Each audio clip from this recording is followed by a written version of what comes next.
오늘 함께 보실 하나님 말씀은 잠언 21장 11절 말씀입니다. 읽겠습니다. 거만한 자가 벌을 받으면 어리석은 자도 지혜를 얻겠고 지혜로운 자가 교훈을 받으면 지식이 더하리라. 아멘.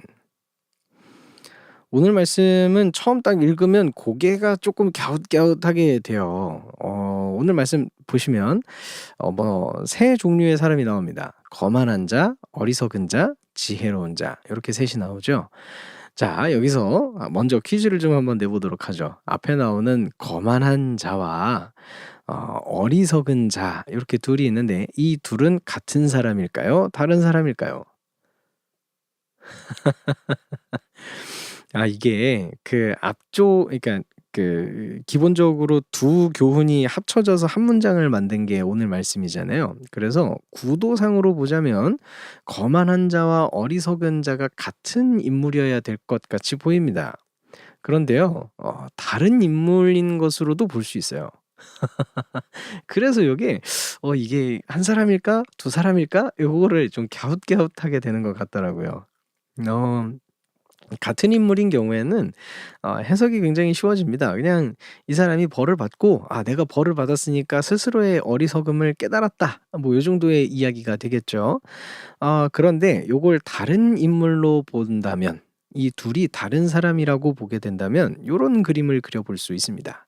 자, 거만한 자가 있었어요. 이 거만한 자는 스스로가 굉장히 높아져 있는 사람이잖아요. 그래서 보통은 다른 사람에게 지시를 내리고 다른 사람들을 거느리고 "내 말을 들어야 돼."라고 이제 이야기하는 사람이겠죠.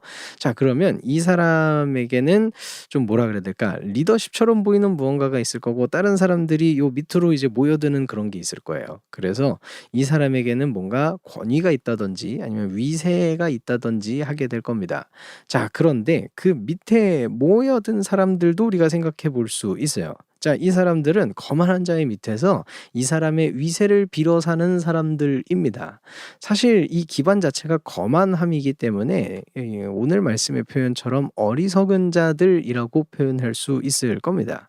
이 어리석은 자는 거만한 자의 위세를 빌어서 거만한 자를 한쪽에서는 막 축혀 세우고 대신에 이제 다른 사람들에게는 이 거만한 자를 등에 업고 뭔가 이렇게 자신의 이득을 취하는 이런 사람이었겠죠.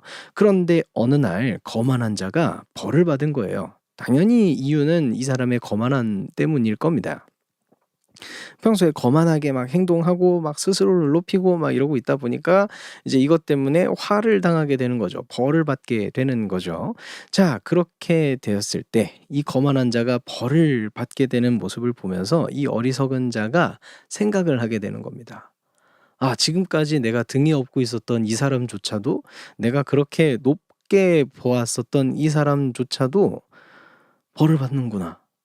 이거 내가 이대로 살다가는 이렇게 있다가는 나도 큰일 나는 거 아니야? 생각을 하게 되겠죠. 오늘 말씀처럼 거만한 자가 벌을 받게 되었을 때 어리석은 자도 지혜를 얻게 되는 겁니다. 자, 요렇게 둘을 다른 사람으로 놓고 오늘 말씀을 보게 된다면 요 앞의 말씀을 우리 사회에 좀 같이 엮어서 생각해 볼 수 있는 여지가 생기게 됩니다. 우리 사회에서 거만한 태도로 무언가를 하는 사람이 있다면 스스로가 높아져서 법을 어기고 다른 사람을 괴롭게 하는 사람이 있다면 우리는 어떻게 해야 될까요? 오늘 말씀에 의거하자면 우리 사회는 그 사람을 꼭 벌해야 됩니다. 이 사람의 거만함, 이 사람의 오만함, 그것 때문에 일어나는 그 일들을 꼭 처벌해야 합니다. 그 처벌받는 모습을 통해서 악을 행하던 사람들, 이 거만한 자의 위세를 벌어서 다른 이들을 핍박하거나 혹은 그 위세를 다른 사람에게 위협 용도로 사용하던 그 사람들이 그 처벌받는 모습을 통해서 조심하게 되고 좀 몸을 사리게 되고 그중에 몇은 어쩌면 마음을 돌이킬 수도 있겠죠. 지혜를 얻게 되는 겁니다. 자, 그렇다면 이러한 모습을 통해서 우리가 살고 있는 사회도 더욱 건강해지고 더욱 나은 모습으로 발전할 수 있을 것입니다. 이것을 우리가 생각해 볼 수 있습니다.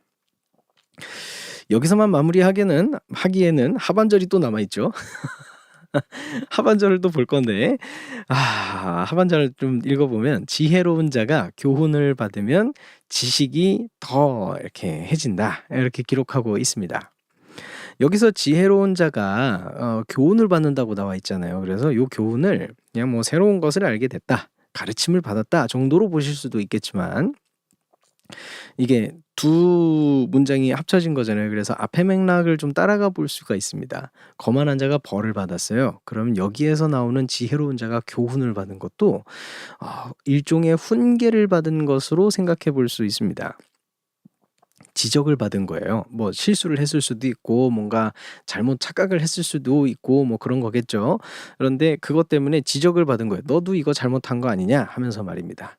그런데 이 지혜로운 사람은 그런 것들을 받았을 때 그런 것들을 이제 자신의 지식으로 더욱 깊이 얻게 되는, 그것을 오히려 교훈 삼아서 이렇게 그 자신의 지식이 더욱 깊어지는 일로 만들게 됩니다. 그쵸. 그게 오늘 말씀에서 나왔던 요 내용이죠. 여기서 또 한 가지를 생각해 볼 수 있는 게 있습니다. 뭐냐면 앞에서 거만한 자도 벌을 받았어요. 지혜로운 자도 지적을 받았죠. 훈계를 받았죠. 그쵸? 어 그래서 이 거만한 자에게든지 지혜로운 자에게든지 기준에 의거한 훈계 혹은 처벌이 있어야 한다는 것을 우리가 생각해 볼 수 있습니다. 거만한 자는 뭐 괘씸하니까 더 크게 벌 주는 거 아니고요. 지혜로운 자는 뭐 평소에 행실이 좋으니까 좋게 넘어가자 이런 것도 아니고요. 모두에게 공평하게 정확하게 이루어지는 모습들이 필요하다는 것입니다.